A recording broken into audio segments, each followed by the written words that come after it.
Mmepokeaje hii baada ya kuwa na mchakato wa muda mrefu mkitamani mabadiliko na mwisho wa siku leo msajili ametoka na amebainisha kwamba katiba tayari amewakabidhi, kinachopaswa kufanyika ni nyie kuanza kufuata utaratibu kwa maana ya mchakato, kuona kile ambacho wamewakabidhi kwenye katiba kinafanyiwa kazi.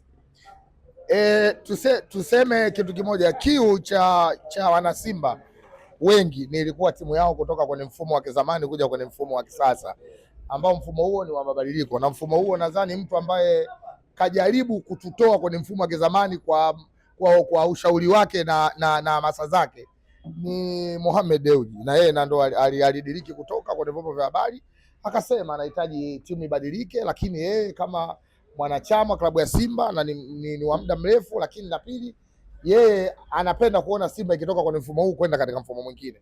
Kwa hiyo akasema na naweka bilioni 20.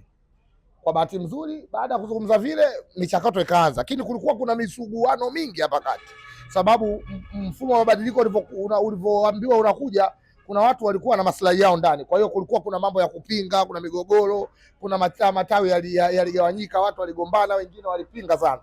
Lakini niwapongeze wanachama klabu ya Simba, walisimama kuhakikisha wanaitetea logo ya klabu yao ya Simba na wamefanikiwa hilo, ila kuna watu wakawa wanakwamisha sababu huu mchakato usikamilike.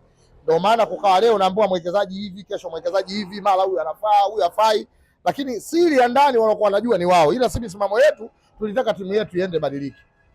Kwa bahati nzuri Mwenyezi Mungu katuletea mtu ambaye amekuja kuokoa jahazi la klabu ya Simba, Paul Makonda, kwenye nafasi sahihi, na yeye ni mtu sahihi na alichokifanya ni sahihi. Tulikuwa tuna vilio vya muda mrefu kabla ya yeye, tumepiga makelele sana na tumezungumza sana, lakini mwisho wa siku hamna kitu kinachofanyika. Tunaambiwa leo kesho, leo kesho, lakini baada ya kuingia madarakani tulipaza sauti, tunaomba mzee Makonda tusaidie, tunaomba mzee Makonda tusaidie makelele. Lakini na yeye kwa sababu ni mtu ambaye kashushwa kuja kusaidia watu, amekuja kusaidia. Kama aliwaondoa mabepari ambao walikuwa wananyonya hii nchi, atashindwa Simba kuwatoa watu wachache ambao wanafanya vitu vya ovyo? Kweli yule bwana akatoa amri siku 12, naomba kila kitu cha Simba kiwe sawa. Lakini kitu ambacho tulishoshangaa na Simba, siku 12 hazijafika, siku 4 tu msajili kasema atazungumza na sisi na kaja kakabidhi. Umeona, kaja kakabidhi. Kwa hiyo hii inaonekana ilishakuwa tayari, ila kuna watu kwa maslahi yao walikuwa wanaikalia kwa sababu wazidi kuishi. Viongozi waliokuwa madarakani wamepita muda mrefu, wamemaliza miaka 4, sababu hii issue ina kama miaka 8 au 9. Ina maana miula ya viongozi mara hizo 2, lakini mfumo haujakamilika. Wanasema leo kesho. Lakini hata viongozi waliokuwa madarakani sasa hivi wambakiza miezi 10 isipokuwa 11 muda wao uishe. Na hili bila kupiga kelele na Makonda kuingilia kati, na wao wangeondoka bila hili kukamilika. Lakini tuseme Mwenyezi Mungu mzee Makonda akuweke inshallah, kwa sababu umefanya kitu sahihi na umejua uchungu wa mashabiki wa klabu ya Simba pamoja na wanachama wanachokihitaji ni nini. Leo tumekuja kupata vitu ambavyo serikali wamevipendekeza kwenye vitu vya humu ndani. Kwanza nipongeze serikali, wametambua klabu hii ni ya wanachama. Wametupa kipaumbele na wametoa nguvu kwa wanachama klabu ya Simba. Leo kitu chochote haiwezi kufanyika au kutolewa maamuzi isipokuwa wanachama klabu ya Simba. Lakini leo kila kitu cha klabu anayehozi na kumiliki na kutoa maamuzi ni bodi ya wadhamini ya klabu ya Simba. Hili lilikuwa linatupa tatizo. Kuna watu walikuwa wakigombea uongozi wao wa miaka 4, wao ndo wanajimilikisha kwa kutumiliki, kwa kufanya kila kitu katika klabu yetu. Na uhakika leo wazee watakaokabidhiwa katika bodi ya klabu ya Simba watajua thamani ya logo ya klabu ya Simba, sio kwa maslahi ya watu wachache ambao wao wanazunguka na hao viongozi kwa sababu ya kuangalia kutetea maslahi yao. Simba tunahitaji Simba iliyonyooka. Leo wawekezaji tulikuwa tunaambiwa Mohamed hataki wawekezaji zaidi ya mmoja, ni uongo. Mohamed yeye ndo alidiriki kuleta ule mfumo. Kama angekuwa hataki asingekuja, angekuwa mdhamini tu, mfadhili wa kawaida, lakini alikuja na uhakika anataka Simba isonge mbele. Ndio maana aliweka bilioni 20, ambayo bilioni 20 ile leo utakuta mtu kula yake shida anaidharau ile bilioni 20. Anakuambia hela gani kaweka, wakati yeye mwenyewe familia yake ya vizazi na vizazi hajawahi kukamata hata bilioni 1. Sasa hivi vitu vilikuwa vya ovyo. Tuambie wana Simba watu warudi kwenye matawi yao. Mimi mwenyekiti wa tawi la Mpira Pesa, baada ya hizi taarifa leo kuzipata, nimezitoa hii, nimeenda kuchapisha. Kila mwanachama wa klabu wa tawi la Mpira Pesa ambaye anahitaji aje hapa akatoe kopi aisome, ili ajue kitu gani kilichozungumziwa. Maana kuna mwingine kasikiliza, kuna mwingine muda huo wakati yule bwana anazungumza yeye akupata hizo taarifa, mwingine bado hana. Nimetoa hii, waje, ina peji 4.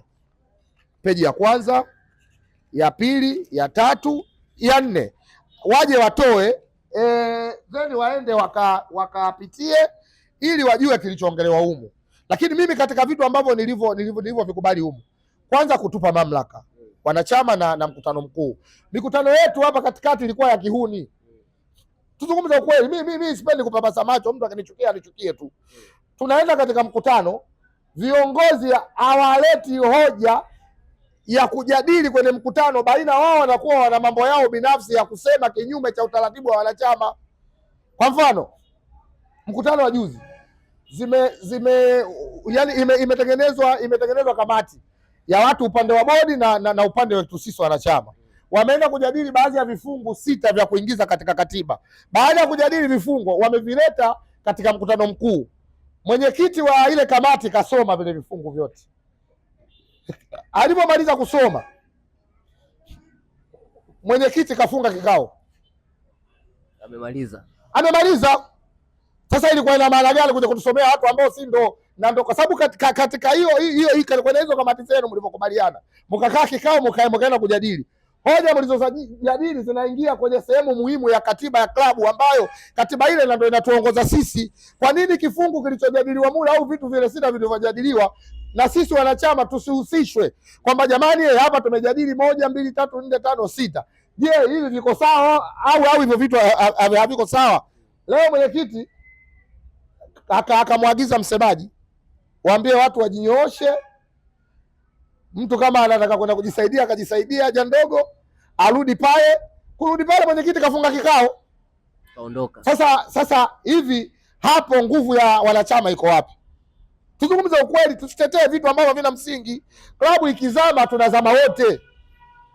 Sawa, nataka kufahamu baada ya huu mchakato sasa, nyie kama mashabiki wa Simba mmejiandaaje pale ambapo mtaona kile ambacho kimependekezwa kitakiukwa?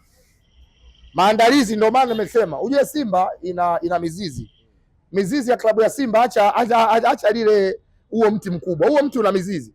Ukikata mizizi chini, na maana ule mti unakufa. Watu warudi kwenye mizizi. Mizizi ni matawi. Ndio maana mimi, umeniona nilichofanya mimi, kiongozi mdogo sana kwenye Simba, hatua ya awali kwenye Simba ya matawi, kutoka matawi yanakuja wilaya, yanakuja mkoa, inakuja makao makuu juu. Makao makuu juu unaweza ukakaa susumana ikatasi lilotoa bibi hadi yaani mpaka ile swala linaenda mpaka linaisha. Hawana akili ya kuja kwenye matawi wakawagea ili watu wasome wajue. Ila mimi ninachofanya, baada ya kuona leo tu nimeenda kutoa kopi, na wanachama wangu nimwambia wafanye nini, waje wachukue na wao watoe kopi wasome, ili wapate uelewa. Sisi tunachohitaji elimu. Watu wengi wa Simba hata wa matawi hawana elimu ya huu mfumo. Watu walikuwa wanaendesha huu mfumo kienyeji, ndio maana wengi hawaelewi. Leo hata mimi nikisema, kuna mwingine atanitukana, huyu naye huyu kila siku anaongelea hilo. Lakini kama tukiambiwa, tukisoma humu, kila kitakachotoka lazima uwe na hamu ya kutaka kujua kimeendelea nini, kama vile tunavyofuatilia Ottoman. Umeme ukikatika unasikitika, kwa sababu nataka ile season hilo ambayo hilo kuwepo ya jana uliyoiacha, nataka uendeleze kile ambacho ulichokiona. Ndio maana ya kuwa na hizi vitu na pamoja ya kuwa na matawi. Sasa watu wa matawi, ili mradi tujue tunachokililia na tunachokihitaji ni nini, na watu wasipige kona. Leo tumeenda kutolewa hii, kila mtu aipitie hii, na viongozi wawe wa kweli. Yaani hoja hata ya kwenye vikao vya matawi, vikao vya viongozi wa wilaya, vyote wazungumzie hoja hizi. Hizi ndio hoja za kujenga. Unapowaambia watu wengine pembeni, watu wakaenda wanajua watu wako, inakuwa vizuri. Lakini sasa mnaweza mkaenda katika vikao, sijawahi kuona hata kikao kimoja cha Simba, hata cha viongozi wa matawi tunachokaa, kikaenda kujadili muundo na mustakabali wa klabu, tukaletewa kama hivi watu tukaanza kupitia. Tunajadili mambo tu mengine. Lakini kwa nini wakati sisi ndo mizizi? Sisi ndo mizizi. Kwa hiyo wanachama klabu ya Simba kwenye hili, kwanza tuchukue nafasi hii kuwapongeza serikali, lakini la pili, wana Simba wote waliofanya visomo vya Al-Badili watembee kifua mbele. Imefanikiwa. Al-Badili hatujasoma tuue, tulisoma Al-Badili kufichua na kufumua vitu vya ajabu vyote vilivyokuwepo kwenye klabu yetu. Al-Badili imejibu, vimefichua, sisi tunaona uwazi, kitu ambacho kimetafutwa miaka 8 watu wanakibanabana, leo kimekuja kutoka kwa siku 4. Wewe uone Mwenyezi Mungu ukapokea. Al-Badili imefanikiwa, lakini kuna mtu anakuambia oh, Al-Badili watu watushinde. Al-Badili hatujasoma sababu Simba ishinde. Tulinuia kwamba kila mbaya kwenye Simba anyooshe kidole juu tumjue, na kila baya kwenye Simba litoke lije zuri, katika mazuri hili zuri. Leo tunaona timu yetu imebadilika, kila mwana Simba anafurahi. Simba juzi katolewa hapa kamaliza pointi 5. Wana Simba ndo wamefurahi kuliko wale waliomaliza na pointi 9 au 8. Kwa nini wafurahi? Kwa sababu wamefeli, lakini katika mpira kuna vitu vitatu. Kuna kushinda, kutoka sare na kufungwa. Au kuna kufanikiwa na kufeli. Kufeli hawajaanza Simba. Kufeli wameanza wengi. Kwa hiyo sisi, kwa sababu tunajua maana ya mpira, ndio maana hata pale tunapofeli sisi hatukati tamaa. Au furaha yenu imetokana na baada ya kuona pia wale washindani wenu kwa maana ya Young African pia wamefeli? Si hatuna mshindani kwenye mashindano yale, sisi ndo baba. Sema wale na ndo wafurahi sisi kufeli. Kwa sababu leo wewe tulinganishe na wale. Ina maana sisi na wale sawa? Sisi hatuwezi kulingana na wale sababu wale kwetu ni wadogo. Leo wale wangekuwa kama wale bora kwenye mashindano ya kimataifa zaidi yetu. Sisi hapo na ndo tungesema hivyo. Lakini sisi hatushindani na mtu. Sisi Simba tumefeli kwetu sisi. Na sisi tumefeli, lakini bado heshima yetu kubwa. Ukitaka kujua sisi na wao tofauti. Leo wao kwenye renki toka na ukubwa wote ule ukulungu walokuwa nao na ndevu mpaka zina mvi. Wamezaliwa 35. Ndo miaka 91. Ndo kwanza kwenye ubora wa vilabu wako nafasi ya 10. Wanashangilia, utasema wao ndo wako nafasi ya kwanza. Sasa unaona hao watu wa kawaida. Wanasema wanapanda, lakini wanapanda, mtu mkulungwa kabisa. Anakushinda mpaka Piramidi kazaliwa juzi. Kama ameingia 10 bora. Wao toka dunia iundwe ndio kwanza wameingia 10 bora. Sasa wewe unajua kama watu hao sio watu sawa na sisi. Kwa hiyo hata katika mambo haya mimi nasema Makonda, Mwenyezi Mungu akuweke. Na sisi tunasema wana Simba, mashabiki na wanachama klabu ya Simba, nyimbo yako Makonda tunayo. Makonda tunakukubali au unabaya. Makonda tunakukubali au unabaya. Hiyo ndio nyimbo yako na tunakuimbia popote. Na baba, sio madudu haya kwenye Simba. Fumua kila sehemu inapohusu michezo. Watanzania ndio wanalinda amani ya nchi ya Tanzania, watu wa michezo. Nataka kufahamu hapa, baada ya mchakato huu kukamilika, migogoro ambayo tulikuwa tunaiona Simba Sports Club itakwenda kumalizika? Katika maisha ya wanadamu migogoro haiwezi kuisha moja kwa moja, kwa sababu kuna mwingine alitaki hili kwa sababu alikuwa anapata hela. Kwa hiyo yule lazima atatengeneza kundi lake, ataleta mgogoro. Ila wanaofanya migogoro wachache, wengi tutaunga mkono mambo mema, sababu tunahitaji mafanikio. Tulichokuwa tunahitaji wana Simba kishapita, hatuhitaji migogoro. Tuambie tu tunahitaji kupata matokeo na kufanya vizuri timu yetu, na timu yetu ionekane timu ya mfano. Haiwezekani klabu imeanza 36 mpaka leo bado tunaenda kugombania viwanja vya kwenda kucheza mechi. Yaani hivyo vitu hatatuvitaki, tunahitaji mafanikio. Kwa hiyo mambo ya migogoro nadhani kuyamaliza moja kwa moja haiwezekani, kwa sababu hivyo vitu vipo mpaka kwenye dini.